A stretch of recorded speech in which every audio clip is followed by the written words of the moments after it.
Seu agiota, bom dia, hein? Tem como o senhor me dar mais uma surra nessa semana?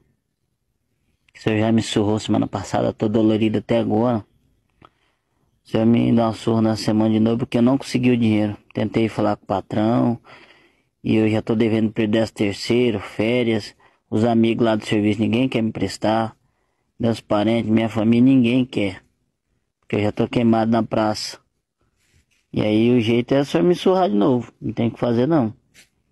Queria ver se tinha possibilidade de o senhor me bater, me surrar na sexta, depois que eu sair do serviço.